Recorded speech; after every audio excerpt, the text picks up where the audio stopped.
কেউ আমাকে কখনো জোর করে বলেনি আমার তোমাকেই লাগবে। কেউ কখনো আমায় জড়িয়ে ধরে বলেনি আমি তোমাকে ছাড়া থাকতে পারবো না। কেউ কখনো আমাকে মাঝরাতে ফোন করে থেকে যেতে বলেনি। কেউ কখনো আমাকে আমার মতো করে ভালোবাসেনি।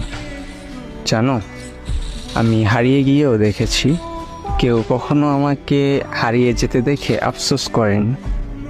মাঝে মাঝে অনেকটা অভিমান নিয়ে আমিও একা ছিলাম, তবে কেউ কখনো সেই অভিমান ভাঙার চেষ্টা করেনি। আমি দূরে গিয়েও দেখেছি কেউ আমাকে কাছে টানার চেষ্টা করেনি। আমি সব করে দেখেছি, তবে তোমার চোখে আমাকে হারানোর ভয় দেখিনি।